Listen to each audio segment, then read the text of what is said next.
And with that, guys, I'm really excited to have Article 3 project founder, also someone who I love as a potential attorney general, who has a new documentary out called Chasing Trump, lawyer Mike Davis. Mike, good to have you on with me, buddy. Thank you for having me. Well, I love this one because I'm going to let you do all of the talking because my voice is shot and I'm screwed. So congratulations, you're in the driver's seat. But listen, with everything going on right now, what should we expect from the Alvin Bragg trial? I mean, when the other side has lost Michael Avenatti, who is literally in prison for like years, not really but because he made himself famous for that and then got caught doing a bunch of other shady shit. Like, if you've lost Michael Avenatti, I sort of feel like there's not a lot left. Yeah, Michael Avenatti, I met him during the Kavanaugh confirmation when he bursted onto the scene and saved Kavanaugh's and caused Democrats to lose 4 incumbents and Republicans to pick up 2 Senate seats in 2018 when Republicans lost the House, and then President Trump was able to finish the job of transforming the Supreme Court with the appointment of Justice Amy Coney Barrett after that. So I have very fond memories of Michael Avenatti because of his buffoonery and all that he's done for the Supreme Court. So I appreciate that. I would say this about Alvin Bragg's case up in New York, this Soros-funded Manhattan DA, Alvin Bragg. We've talked about this for a long time, Don, but it's amazing to me that this case is actually going to trial on Monday because it is such a laughably stupid case. Out of the 4 criminal indictments that these Democrat prosecutors have brought against President Trump, this is by far the silliest. This is like during the Kavanaugh confirmation when they had 6 allegations against Kavanaugh, essentially accusing him of being a serial gang rapist. It was Michael Avenatti who burst onto the scene and destroyed their lawfare. Here, it's Alvin Bragg is the Michael Avenatti of the current lawfare. And what we have here is we have allegations that President Trump, as a businessman, back in 2017, settled a nuisance claim, right? Which is what business people do all the time, is settle nuisance claim. And this is in 2017, but somehow Alvin Bragg says this was election interference from 2016, even though the alleged misconduct happened in 2017. And what they're trying to do is take bookkeeping misdemeanors at best, and I don't even think these are bookkeeping misdemeanors, but they're trying to transform these bookkeeping misdemeanors at best into like 34 felony counts against President Trump, the first indictment ever against a former president. They waited 30 months to bring this indictment because they knew he was the leading presidential contender in 2024. It's part of the Democrats' lawfare the campaign. They're essentially taking campaign finance laws, piggybacking on these bookkeeping misdemeanors at best, and saying that there are felony campaign finance violations for conduct in 2017 that somehow affected 2016. It's such a stupid theory that the prior Manhattan DA, Cy Vance, declined to prosecute this case. The Manhattan U.S. Attorney declined to prosecute this case. The Federal Election Commission declined to proceed with this case. Alvin Bragg himself declined to prosecute this case. And then Matthew Colangelo got sent from the Biden Justice Department, a very senior political appointee in the Biden Justice Department who worked for Obama, the Obama Labor Secretary, Tom Perez in the Civil Rights Division, and then Tom Perez as Obama's Labor Secretary. And then when Tom Perez went to run Obama's DNC, this Matthew Colangelo went to work in the Obama White House as a top labor relations guy.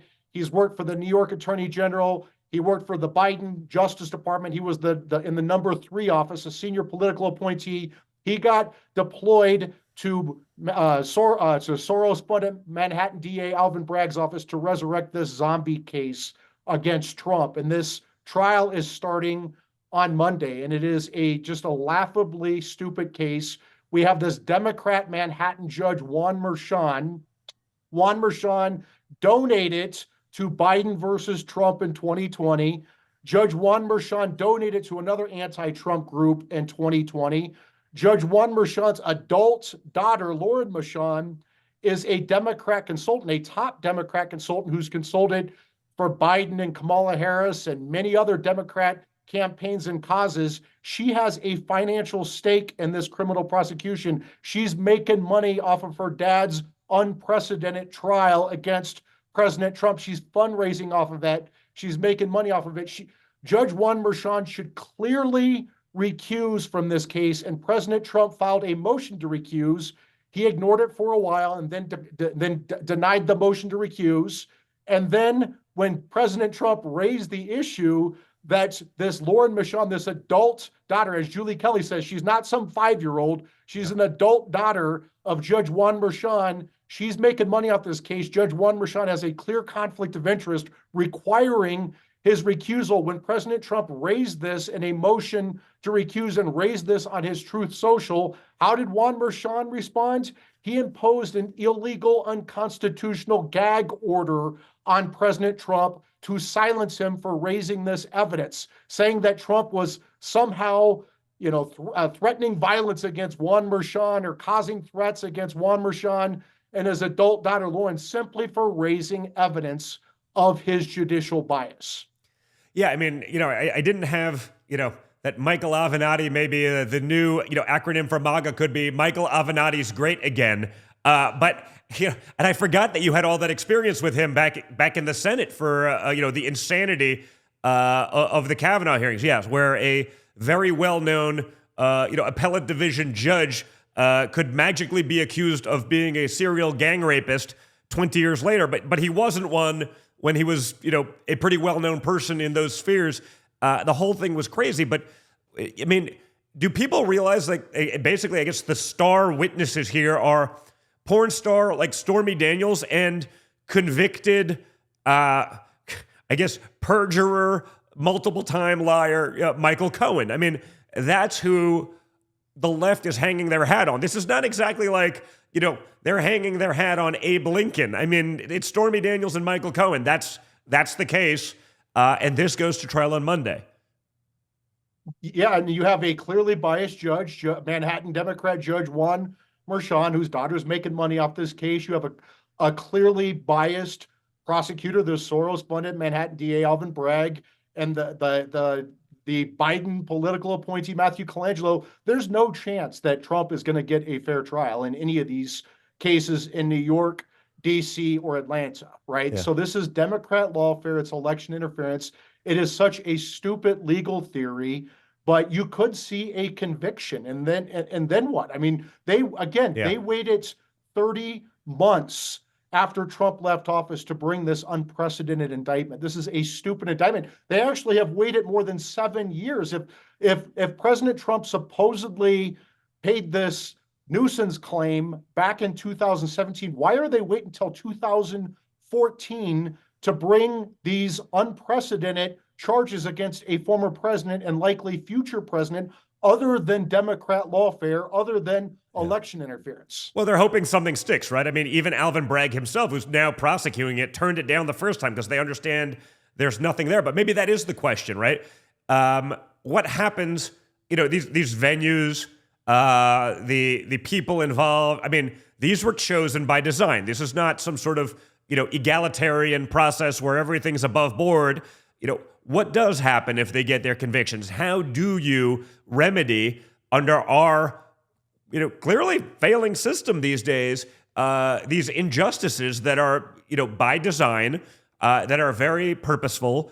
I don't think anyone believes in this much coincidence. I don't believe in any coincidence after what I've seen over the last 8 years, but it's clearly by design. What do you do about it?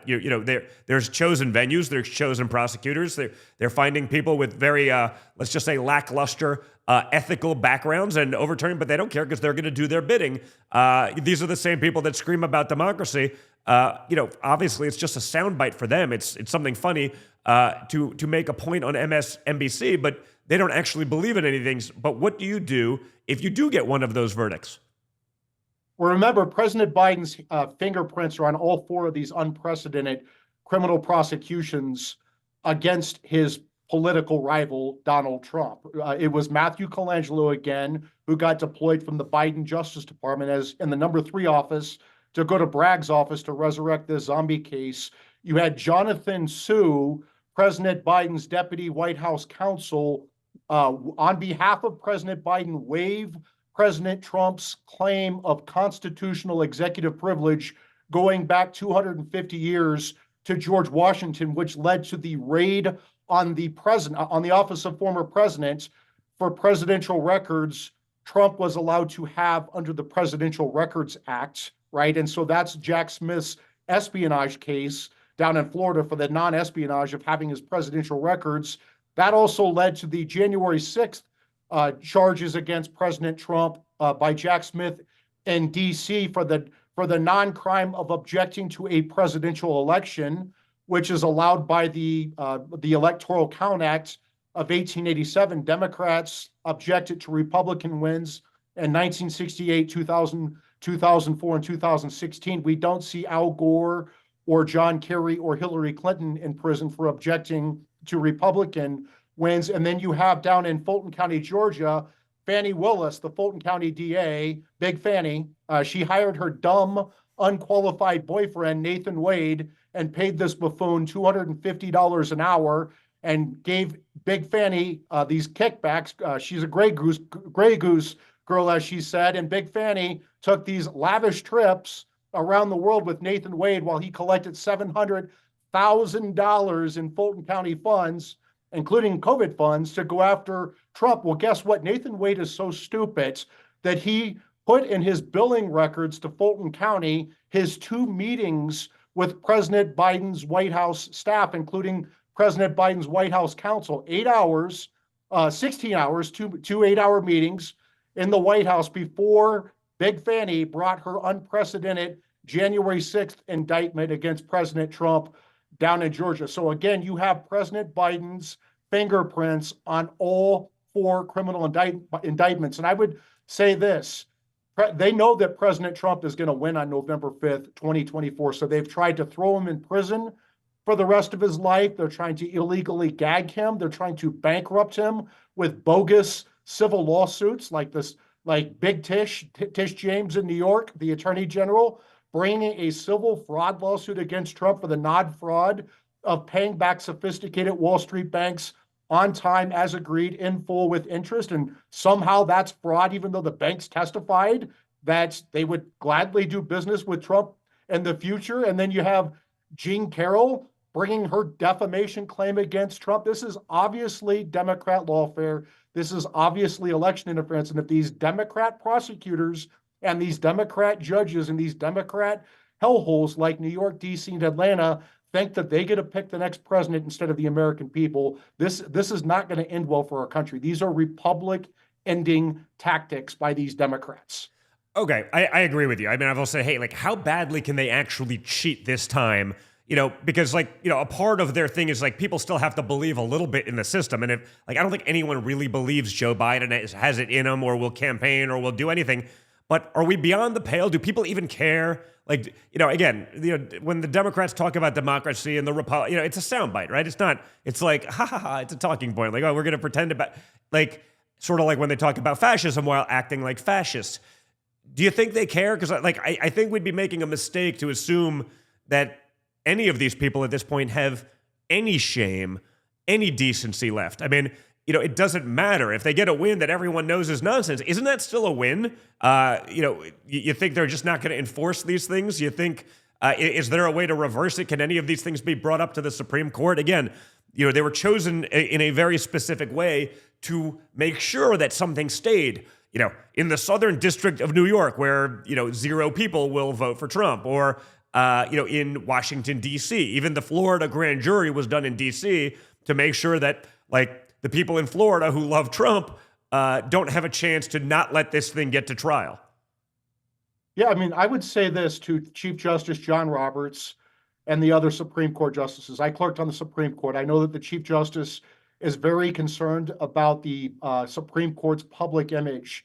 I would say this, if the Chief Justice and the Supreme Court allow Democrat prosecutors and Democrat judges in these Democrat hellholes like New York, D.C., and Atlanta take the election away from the American people by putting the leading presidential candidate in prison, we're not going to have a country left. This is how the Roman Republic fell. This is how the Roman Empire fell. It was the lawfare by the Senate insiders against Caesar that caused him to feel that he was desperate, and he crossed the Rubicon from Gaul into Rome, and it led to a civil war, and it led to the fall of the Roman Republic. I'm not saying that this is going to lead to a civil war, but what this is going to do is lead to a legal tit for tat back and forth between the parties going forward. That will is it though? I don't know if I agree with that. Like that's the problem. Is I think if it actually led to that, it would probably put an end to this, because the Democrats would say enough is enough. But I think the reality is the Democrats they're playing a different game than us. They're playing a much smarter game than us. They're much more aggressive. We won't employ those tactics. If you bring it even to a lot of the conservatives on the Supreme Court,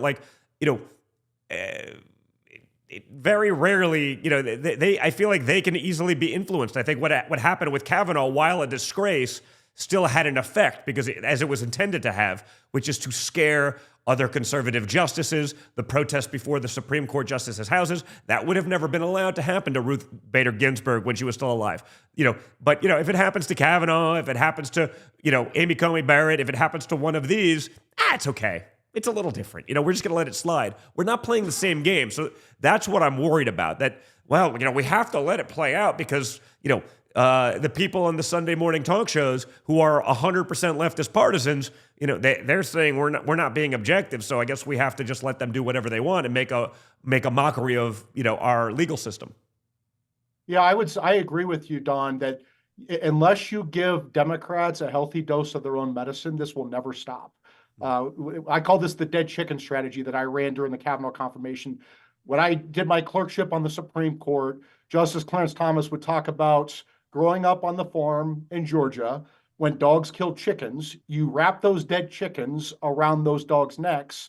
And as those dead chickens rotted around those dogs' necks, those dogs lost the taste for chicken. And I think we need to do this with this lawfare against Democrat. We need to go after them for their legitimate crimes, like Biden's legitimate corruption, right? His illegitimate corruption. Go after him for his corruption. Go after him for his bribes. Go after these Democrats for their illegal conspiracy to violate the civil rights of President Trump, his top aides like Steve Bannon and Peter Navarro, his attorneys, his supporters on January 6th, parents outraged by gender chaos in schools and the resulting rapes in high school bathrooms, Christians praying outside of abortion clinics while the Biden Justice Department, while these Democrat prosecutors give amnesty to Joe Biden and Hunter Biden and James Biden and BLM and Antifa and Hamas. This is all-out lawfare. And I always say this, today's Democrats are not liberals who love America. Today's Democrats are leftist, and they're trying to destroy America. And the only thing they respect is power. So if you don't show them power, if you show them weakness, if we go in there and say, oh, we're better than this, we need to turn the other cheek, hell no, this will never end until Democrats get a healthy dose of their own medicine. Yeah, I saw an interesting stat today. It was kind of actually really troubling. It was like 7% of Democrats basically said they were okay winning by cheating rather than losing by playing fair.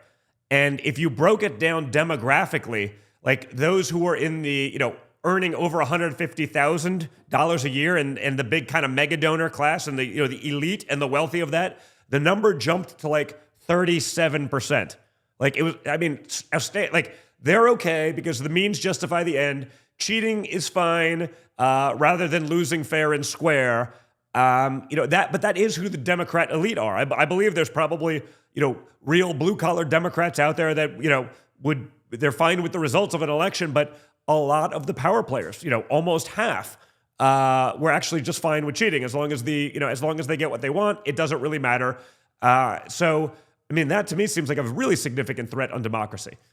Yeah, they're not liberals. They're leftists. They're Marxists. They're not liberals who love America and just disagree with conservatives on the best way to get there. They hate America. They're trying to destroy America. They don't believe in free speech. They believe in censorship under the guise of protecting us from misinformation and disinformation. They don't believe in equality. They believe in equity, right? They don't believe in due process. They believe in a politicized and weaponized justice system. These people, these leftists they're not good Americans. They're not good people. And we need to understand that this is not our parents' or grandparents' Democrat Party anymore. Mm-hmm. I guess the most important question really has to be, what needs to be done now to prepare for the inauguration on January 20th, 2025 at approximately 12:01 p.m. Eastern Standard Time, when my father's sworn in? We need to get going right now, frankly. What needs to be done immediately? What do we need to be focused on? I think that President Trump should have about 200 executive orders ready to sign at 12:01 p.m. on January 20th, 2025, and really clean house at the Justice Department, including the FBI. And I think he needs to immediately appoint an acting attorney general who's going to go in there and he's going to clean house at the top layers. So they have all these career officials who run the key litigating divisions of the Justice Department, these career officials who run the FBI. There's one political appointee at the FBI, the director. Chris Wray needs to be fired on day one. The top three layers, at least the top three layers of the career officials at the Justice Department, at Main Justice, the Civil Division, the Civil Rights Division, the Tax Division, the Antitrust Division, the Criminal Division, the National Security Division, the career deputy assistant attorneys general need to be reassigned to the southern border, along with the section chiefs of each one of the sections and the assistant chiefs of each one of those sections. They need to reapply for their jobs, and in the meantime, reassign them to the southern border, right? To enforce our immigration laws. And if they stop doing that, maybe they can change diapers on the southern border. At the FBI, they need to do the same thing. The director needs to be fired, the deputy director needs to be fired, and the assistant directors, including the assistant directors in charge of the key field offices like the Washington field office and the New York field office, need to reapply for their jobs. And then you have these U.S. attorneys' offices that have just become a rat's nest, like the U.S. attorney's office in Washington, D.C., where they have been so politicized and weaponized to go after January 6th supporters who trespassed on January 6th, and instead of people who are carjacking and murdering people in Washington, D.C. So those assistant U.S. attorneys in those key U.S. attorneys' offices should reapply for their jobs, and in the meantime, reassign them to the southern border. So talk about your documentary, Chasing Trump. What are people going to learn? How much detail does it get into so they can understand exactly sort of the environment of what's going on right now, the nature of this fight? Yeah, it goes through each one of these cases against President Trump, the four criminal indictments, along with Tish James's civil fraud lawsuit for the non-fraud of paying back sophisticated Wall Street banks on full as agreed with interest. And it goes through in detail these cases, and it shows how this is lawfare. It proves that this is Biden's lawfare and election interference. It's a 30-minute long documentary. I volunteered to appear in this thing. And American Greatness, the good people at American Greatness, are the ones who produced this very important video that is going to be released, I think, on Monday. It's for free. Everyone can go online and look at it for free. And I think it's really important that people take 30 minutes and watch this thing and share it with their friends and family. Where can they find it, by the way, just so I can get it up here now? Well, there's the trailer is out there right now. It's on my Twitter feed, MRDDMIA. It's also on Truth and Getter on my feed, and it's going to go live on Monday morning. The full 30 minutes. It will be on my social media feeds then as well. Great. Of all the prosecutors going after, my father, my family, I guess, Jack Smith, you got Alvin Bragg, Letitia James, Fannie Willis. Which one is the dumbest and least impressive? Because, I think that list is long and not so distinguished, but what's your take? How do you rank them? Well, all these cases are pretty stupid. But I think that Alvin Bragg's case that starts on Monday is by far the dumbest case of them all. Even the New York Times and the Washington Post thought it was a stupid case. Now they're going to change their tune now. Oh yeah, now it's totally relevant. It's very important. Yeah, it's a great case now. But a year ago when they were looking at this, it was a stupid case.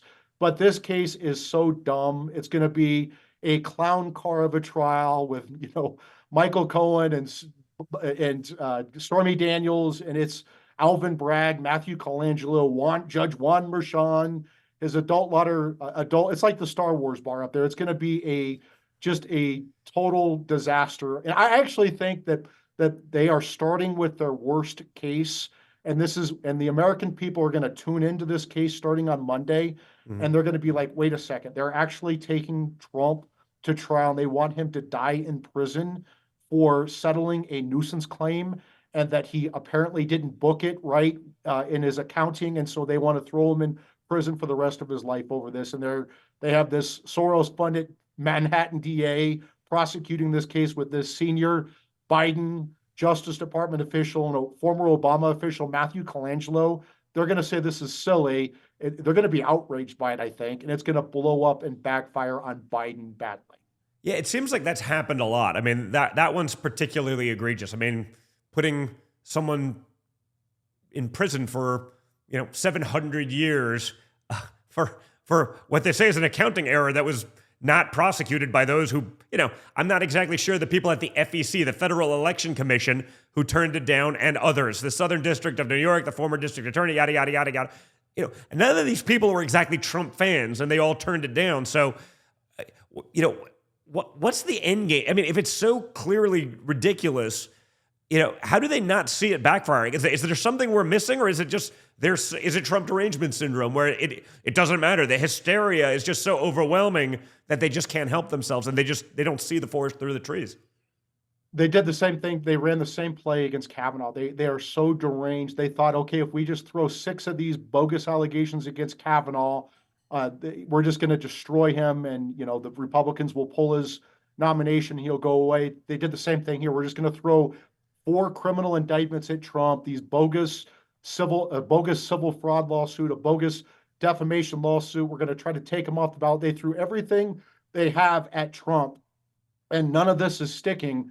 It's going to backfire. What are they going to do? They're going to put President Trump in prison with his Secret Service detail that he's required to have under federal statute for the rest of his life as a former president. And then what? Are they going to turn him into Nelson Mandela? Because he's going to win on November 5th, 2024. And then what are they going to do? They think they can keep him in prison when he's the president-elect of the United States? Are they going to keep him in prison when they need to swear him in as the president of the United States? Where do they think this is going to end? This is going to end with the American people saying, hell no, Democrat prosecutors and judges in your Democrat hellholes of New York, D.C., and Atlanta. You don't get to pick the president. We do. Yeah, but it is interesting. I mean, I think with Kavanaugh, they were probably right, except for Trump.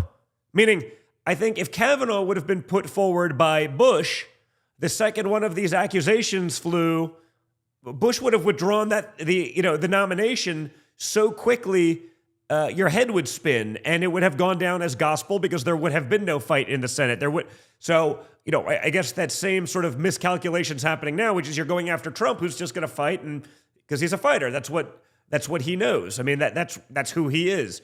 I saw him last night at 11 o'clock at night. He gave an hour-long speech off the cuff in front of a couple hundred people, after traveling from 6 a.m. in the morning. It's just, this isn't Joe Biden you're dealing with. And I feel like, the Kavanaugh miscalculation they probably should have learned from, because again, I think they would have been right, but for Donald Trump actually being the guy that had the power to actually pull that nomination. He just wasn't going to back down because he understood it was BS as well.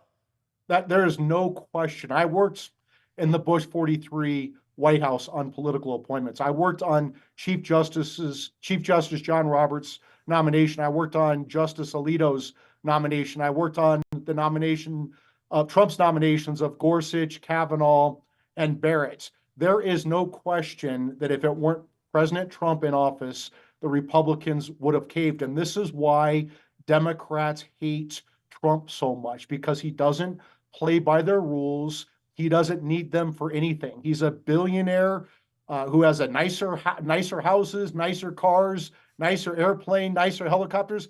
He doesn't need this job.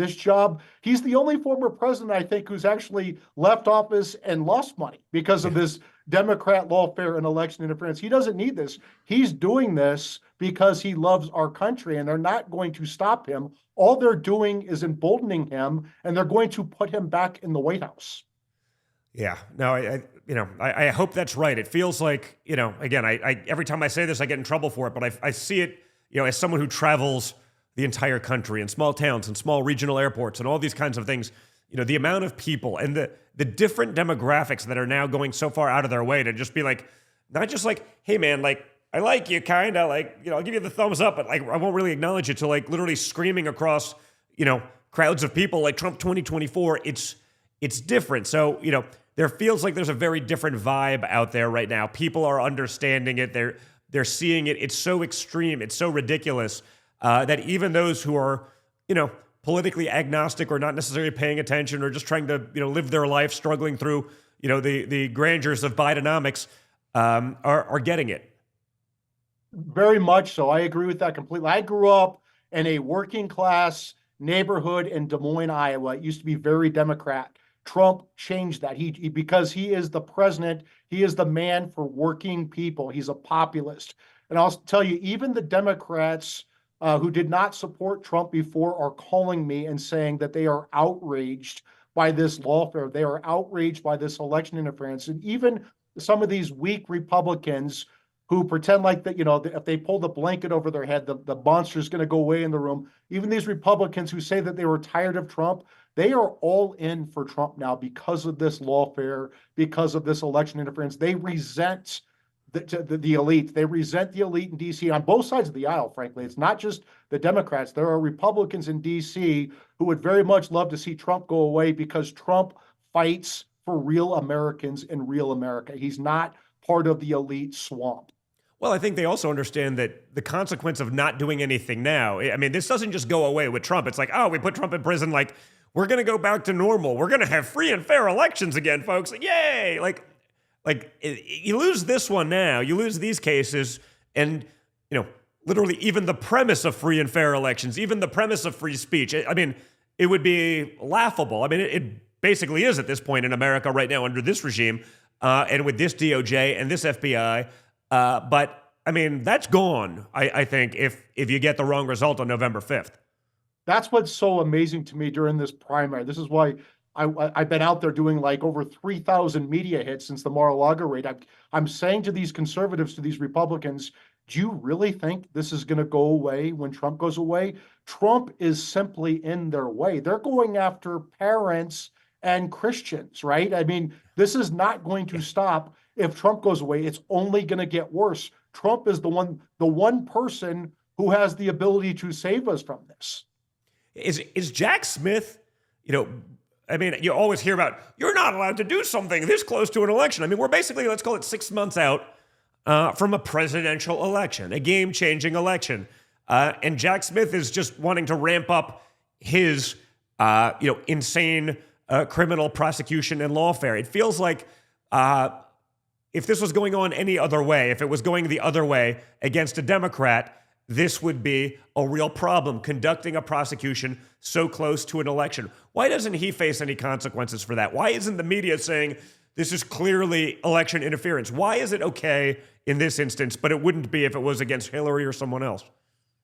There's no question that Jack Smith is running lawfare and election interference, and he's actually made arguments in his court pleadings that courts need to decide matters so the American voters know the result of his case before the election. That is clearly wrong, legally and ethically. It's a clear violation of the Justice Department's policies and procedures. And really, what I think is going on here is you have a criminal conspiracy by these Democrat prosecutors and these Democrat operatives to interfere in the election and to violate the civil rights of President Trump and his lawyers and his top aides and his supporters. I mean, this is unprecedented what they're doing, that they're prosecuting a former president, that they're prosecuting the leading presidential candidate, and they're arguing in courts that this needs to happen before the election. This is criminal what they're doing. It's absolutely ridiculous. But we talked about how you're sort of, drain the swamp, right? We talk about career versus political appointees. What do you do about the career entrenched bureaucrats, right? These are people who are like academics with tenure. Like, they don't really have to do anything. They sort of show up. They wave a hand and stuff happens. But they're not acting on behalf of the American people anymore. How do you handle those entrenched bureaucrats? Because you can't just fire them, unfortunately. That would be nice if you could just go in there, sweep an entire agency, just say, hey, everyone's over. We'll start hiring tomorrow. It doesn't work that way. How do you deal with the entrenched lunatics? Yeah, there are over 2 million people who work for the executive branch. It might be close to 3 million people. And there are about 2,000 to 3,000 political appointees who are supposed to run 2 to 3 million people. So they don't run it. The career bureaucrats run the political appointees, right? And like you said, Don, it's very hard to get rid of these people. Yeah. But at the very top levels, as we discussed, there are career senior executive service officials who are in these top jobs in the intel agencies, at the Justice Department, at the director level, at the deputy assistant attorney general level, at the section chief level, even at the assistant chief level. You could reassign those people to other places and make them reapply for their jobs and reassign them. There are what are called Schedule A appointments in the U.S. attorney's offices, where they don't have the same career civil service protections as others. And with those Schedule A assistant U.S. attorneys in these rat's nests like the D.C. U.S. attorney's office, reassign them, make them reapply for their jobs. It is really important that in the Trump 47 administration, they build on the success from his first term and frankly, take care of the problems from the first term so they don't fester. We can't have it where the FBI, where the intel agencies, where these career bureaucrats think they can subvert the will of the American people by undermining the duly elected president of the United States every second of every day, like they did to President Trump before the 2016 election. After he was elected, they interfered in the 2016 election because Hillary Clinton got her illegal home server as Secretary of State hacked, probably by the Russians, with our nation's most classified secrets, showing her Clinton Foundation pay for play schemes and corruption. And so what did they do? They made up the Russian collusion hoax. So if that came out, they can say it was a Trump campaign dirty trick. In 2020, when Hunter Biden got caught with his laptop from hell showing the Biden family corruption, what did they do? You had the 51 former intel officials saying it had the hallmarks of a Russian disinformation campaign, and then they deplatformed the New York Post for even reporting the story. America's oldest newspaper couldn't report this story in October before the election. And 2024, these intel agencies and the FBI and the Justice Department are running this lawfare against President Trump, including for presidential records he's allowed to have under the Presidential Records Act, saying somehow that's espionage, while they let Biden off the hook for having stolen classified records from his time as VP and even senator that he gave to his ghostwriter on a book for which he received an $8 million advance. Our justice system, our intel agencies we need to clean house at these different agencies. Yeah, I have a feeling that if it was October 2020 and it was the Don Jr. laptop from hell, I would not be afforded that same luxury of having the intel agents come out and lie and pretend that it's Russian disinformation. I have a feeling it would go a different way, but that's just through experience. Mike, one last question, because I know you have to go, but an interesting angle here with Bragg. I have to sort of imagine the Southern District of New York is shaking their heads at Bragg for bringing this case. It's the first one. I think it's so ridiculous, as we've sort of discussed, and if that's their sort of lead, it probably does a good job of discrediting the stuff that becomes behind it, which frankly are also ridiculous. But the feds didn't bring it. What might the dynamic there between sort of the state and the federal level that this is going on? Is there anything there that creates that conflict? Is there anything there that can be used to deaden the case even further? Well, I mean, remember, as we said, the prior Manhattan DA, Cy Vance, declined to bring charges. The Federal Election Commission declined to bring charges. The U.S. Attorney's Office in Manhattan declined to bring charges. Alvin Bragg himself declined to bring charges. It wasn't until Matthew Colangelo got deployed from the Biden Justice Department that they brought these charges. And then you have to wonder, was this a political case? Everyone knows it's a political case, right? So maybe what President Trump should do is order his Justice Department to investigate this, open a criminal probe in the Trump 47 Justice Department for this obviously illegal election interference, which is a federal crime, and this obviously illegal violation of President Trump and so many others' civil rights. You have these Democrats, prosecutors in the Biden Justice Department, with Fani Willis, with Alvin Bragg, with Tish James. They are running Jack Smith. They are running election interference. They're running lawfare. And this is not acceptable in this country. They have crossed the red line. They have crossed the Rubicon. And we need to make sure this never happens again. And the way we do that is there must be severe political, legal, and financial consequences for all of those involved. Well, listen, when Mike Davis is the acting attorney general, which, I will do what I can to make happen, just if only to watch their heads explode, Mike. I get that, there's not even a lot of Republicans that would vote for you. You may get the honorary from the esteemed senior senator from Iowa, just because you worked for him for a long time, but others may have a problem with it. I would love it. I think many of the people watching would love it, but you may have to get you started on that, at least as acting AG. I think that's definitely number one on my list. I would say this, Don, I can't be the AG because, as you said, I'm too charming to get confirmed, but I do want to be Trump's viceroy of DC because we can get a lot more done if I'm the viceroy of DC versus the acting attorney general. Well, that sounds like a sold. I don't ask many favors of my dad. I just get out there and fight and work. So that may be one I have to actually call in a chit and just, again, honestly, if only for my own amusement, right? If only for content so that I could talk to the guys on here, just be like, did you see what Mike Davis did? And then rant for about an hour about you exploding heads in DC. So, Mike, thanks for everything that you're doing. Thanks for being out there. Everyone, make sure to check out Chasing Trump on Mike's social feeds. Mike, give us your handle again for those who aren't already following. Yeah, it's MRDDMIA, MRDDMIA, which is my initials in Des Moines, Iowa, where I'm from. Very nice. Mike, thanks so much. As always, really appreciate it, guys. Check that out. Make sure that you're sharing it with your friends, again, so that everyone sees the insanity of what's going on.